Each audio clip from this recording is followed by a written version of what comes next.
അല്ല, എൻ്റെ ഡെസ്കിൻ്റെ ബാക്കിലുള്ള ഈ ഒരു വാൾ നിങ്ങൾ ശ്രദ്ധിച്ചായിരുന്നോ?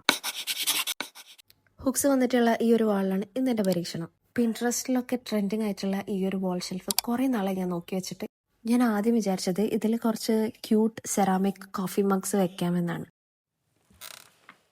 പക്ഷെ അതിനൊക്കെ വെയിറ്റ് ഇത് ഹോൾഡ് ചെയ്യാൻ അറിയാത്തതുകൊണ്ട് ഞാൻ എൻ്റെ കയ്യിലുള്ള വെയിറ്റ്ലെസ് ആയിട്ടുള്ള മിനിയേച്ചേഴ്സ് വെക്കാണ്. ബൈ ദ ബൈ, ഇതിൽ ഹിഡൻ വേർഡ്സ് ഉണ്ട്. ഈ മിനിയേച്ചർ ബുക്സ് ഒക്കെ ഞാൻ തന്നെ ഉണ്ടാക്കിയിട്ടുള്ളതാണ്. അതിന്റെ ഷോർട്സ് ഒക്കെ ഞാൻ ഓൾറെഡി അപ്ലോഡ് ചെയ്തിട്ടുണ്ട്, ചെക്ക് ചെയ്ത് നോക്കാം. ഈ ടെഡി എന്റെ മിക്ക വീഡിയോസിൽ നിങ്ങൾ കണ്ടാണ്. ഇത് എത്ര വർഷമായിട്ട് എന്റെ കയ്യിലുള്ളതാണെന്ന് അറിയാമോ? എന്റെ 10th കഴിഞ്ഞിട്ടുള്ള 2 months വെക്കേഷൻ ഒന്ന് കളറാക്കാൻ വേണ്ടിയിട്ട് ഞാനൊന്ന് മാംഗ്ലൂർ എന്റെ മൂത്തമ്മയുടെ വീട് വരെ പോയി നിന്നു. 2 മാസം നിൽക്കണല്ലോ, അപ്പൊ ഞാൻ അത്രയും സാധനങ്ങൾ പാക്ക് ചെയ്തിട്ടാണ് പോയത്.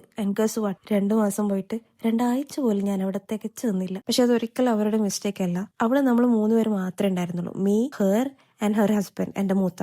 ഒരു സെക്കൻഡ് ഞാൻ ഇതൊന്ന് പറഞ്ഞോട്ടെ. ഈ ഒരു ഹോപ്പ് ഞാൻ ഉണ്ടാക്കിയതാണ്. ഇത് ഉണ്ടാക്കുന്ന ഷോർട്സ് ഞാൻ അപ്ലോഡ് ചെയ്തിട്ടുണ്ട്, ചെക്ക് ഇറ്റ് ഔട്ട്. ഈ ഒരു ഫാബ്രിക് കലണ്ടർ ഞാൻ വെച്ചു കൊടുക്കുന്നുണ്ട്. ഇത് 2025 കുഴപ്പമില്ല, നമുക്ക് ഇവിടെ വെക്കാം. അപ്പൊ നമ്മൾ പറഞ്ഞു നിർത്തിയത് മൂത്ത and Muthamma, they were the sweetest people I ever know in my life. മൂത്തുമ്മ എനിക്ക് കുറെ ഫേസ് പാക്ക് ഒക്കെ ഉണ്ടാക്കി തരും, ഞാനൊന്ന് വെളുത്തോട്ടെ എന്ന് വിചാരിച്ചിട്ട്.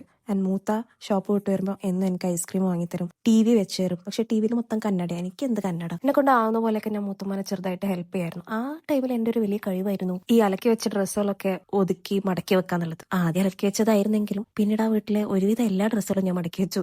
അന്ന് നമ്മൾ കിടന്നിരുന്ന റൂമിൽ ഈ ഒരു ടെഡി ഉണ്ടായിരുന്നു. അപ്പൊ ഞാൻ എന്ന് ഇതെടുത്തിട്ട് തലോടിയിട്ട് അവിടെ തന്നെ തിരിച്ചു വെക്കും. ഒരു ദിവസം ആളിത് നോട്ടീസ് ചെയ്തു. അങ്ങനെ ഞാൻ നാട്ടിലേക്ക് തിരിക്കുന്നുണ്ടേ ആളിത് എനിക്ക് ഗിഫ്റ്റ് ചെയ്തിട്ട് നീ വെച്ചോ എന്ന് പറഞ്ഞു. And it's been a long 10-15 വർഷമായിട്ട് ഇത് എൻ്റെ കയ്യിലുണ്ട്. And the sad part is they are no more. രണ്ടാളും ഇന്നില്ല.